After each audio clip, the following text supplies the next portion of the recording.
The story about TOHEEB may sound like something out of a horror movie, but it is a true story. TOHEEB ABDULATEEF was a 25-year-old boy who died under mysterious circumstances in 2019. He was said to have drowned in Osa River, Lagos, where only half his body was recovered by a fisherman. Barely recognizable, his hands, legs, private parts, even a chunk of his face had all been eaten up by fishes in the sea. But the series of events that led up to his death is one of the most mysterious things you would ever hear of.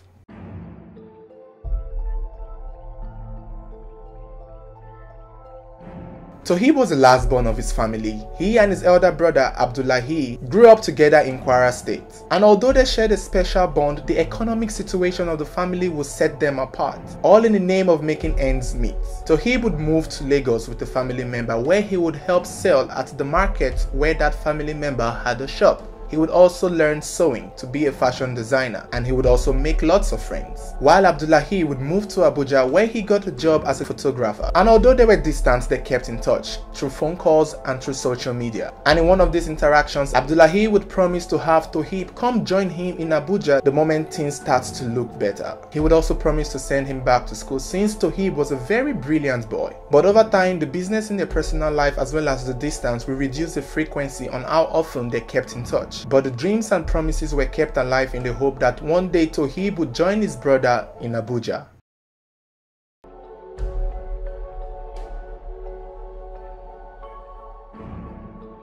On the 2nd of October 2019, on his way back from work, ABDULATEEF would spot someone who looked like TOHEEB in a tricycle. At first, he didn't believe that was TOHEEB because TOHEEB was in Lagos and there was no way TOHEEB would be in Abuja without letting him know.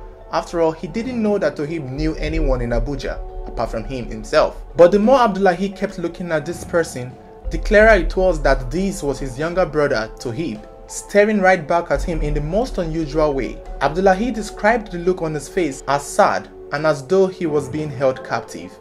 But he was the only one in the tricycle, so it didn't look as though he was being kidnapped. Before ABDULATEEF could come down from the vehicle he was, the tricycle carrying TOHEEB had gone far. Immediately, ABDULATEEF began to dial TOHEEB's phone number, but it wasn't going through. When he got home, he continued dialing his number just to make sure the person he had just seen was not his brother. After all, people do look alike. Unable to reach TOHEEB's phone number, ABDULATEEF decided to call their cousin Lekon. When Lekon picked, ABDULATEEF asked, "Where is TOHEEB?" in a subtle tone and a reluctant manner, as though he was not supposed to say what he was about to say.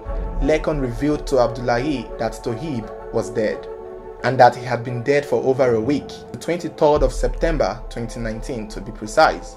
He had also been buried.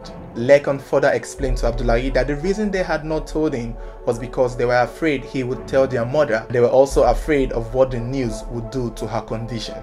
ABDULATEEF understood, but he was heartbroken.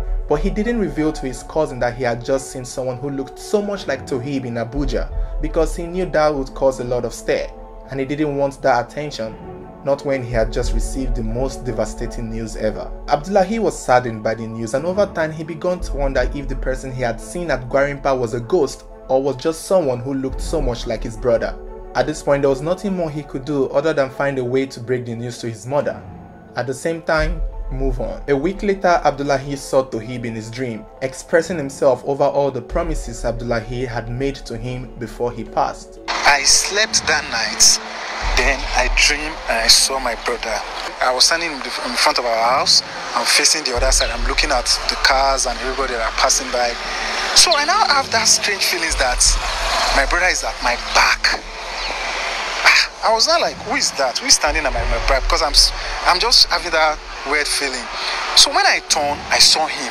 I was so shocked. I was not like, TOHEEB, but they told me you are dead already now. You have gone.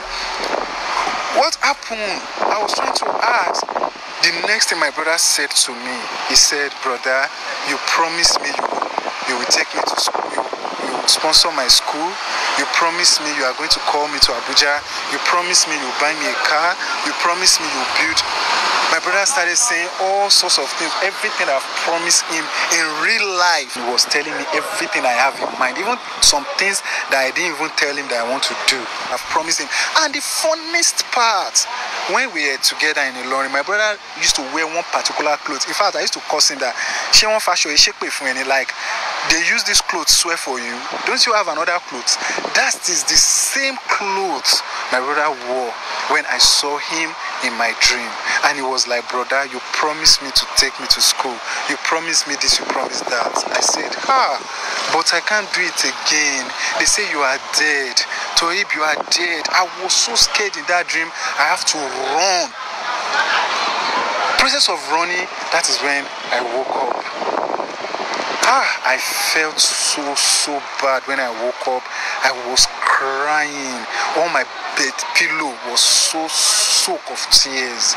Like, God, what is this? It was a heartbreaking dream for Abdulateef, who couldn't help but feel as though he had failed his brother. But this is where things became mysterious. Abdulateef needed answers. He wasn't just satisfied with the news that his brother drowned. What happened?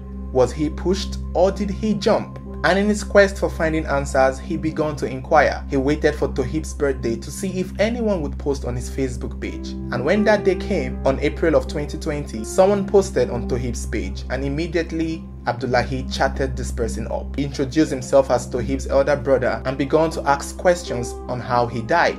The person, whose name is Ebuka, responded immediately, saying that he was TOHEEB's best friend and he knew how TOHEEB died and he was willing to tell Abdulateef.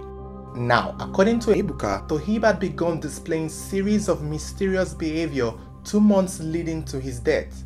He started from when he was together with his friends, all 5 of them. After playing a football match, they were all getting ready to go home, when out of nowhere TOHEEB said, "I know if I travel, all of you would miss me, and where I am going to, I will not come back."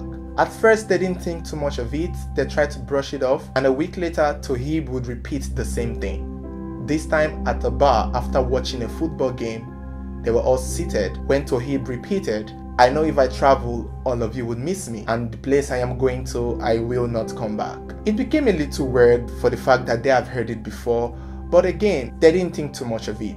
3 of the 5 friends left, leaving just TOHEEB and his best friend Ebuka. The moment the 3 boys had left, TOHEEB prostrated on the floor as though he was greeting in Yoruba. He began to yell and cry that he is serious, that he is going to travel and he will not come back, and that he would want Ebuka to make peace with one of the guys in the group that he was fighting with. Ebuka was shocked at his strange behavior. It was new, bizarre, and just mysterious. He agreed to whatever TOHEEB said just so that TOHEEB would stand up and stop causing a scene. And as TOHEEB stood up, he continued begging Ebuka to be cool with all the guys in the group, to remain friends with them, that he's going to travel and he's not going to come back, that he's going to miss them, that he loves all of them. This should have been the part where Ebuka would have seen that something was going wrong somewhere. But there was nothing much he could do other than agree with him and hope that whatever it is that was going on with TOHEEB would come to a resolve.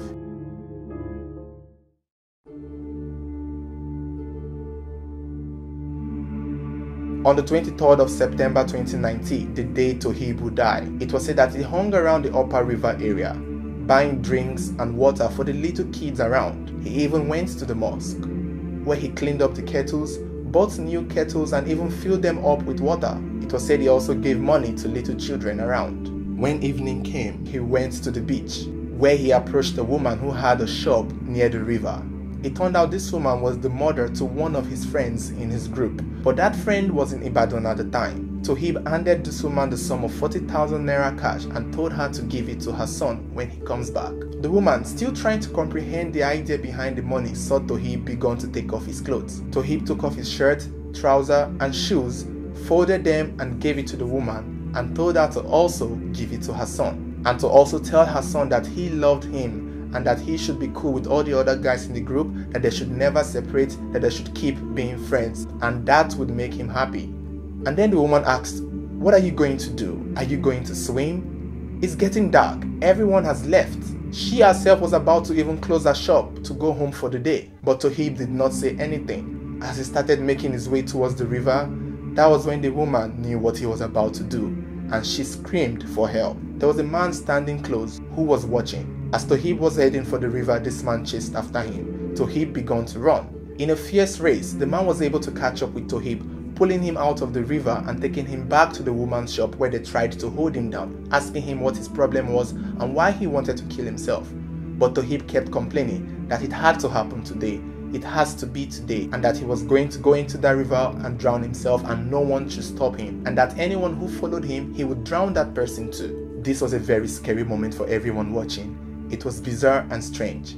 They tried to see who they could call, they tried to see if they could trace his parents. While they were holding him down and seeing who to call, cult boys in that area began to attack. They were looking for someone who turned out to be the man holding down TOHEEB. And when the man realized his cult boys were coming for him, he had to leave TOHEEB and run for his own life. TOHEEB, seeing that the coast was very clear, decided to take another chance. This time he ran full speed, and all those chasing him could not get him. The woman also could not stop him. It was said he dived into the river and swam to the deepest part of it, where no one could see him from afar. The next day words got around, his friends heard, they reached out to his people in Lagos, and they came to find him, but they couldn't see him. 4 days later, his remains floated up to the sea, where a fisherman dragged it out to bay, and once his family and friends in Lagos identified him, he was immediately buried near the river. This was all that was told to Abdulateef, and although he found it hard to believe it, this was all there was to it.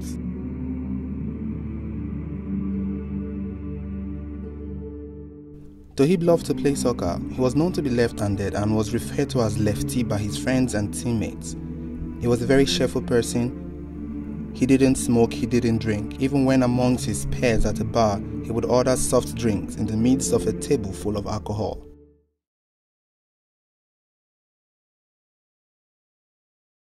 Thank you for watching. I hope you really enjoyed this video. It was Abdullateef's story to share with you guys, and he is still looking for answers, hopefully an explanation to what happened to his brother. And yes, his mother was eventually told and it sent her to the hospital, but she responded to treatment very well, and so far they are still puzzled about the situation regarding TOHEEB's death, hoping for an answer or an explanation.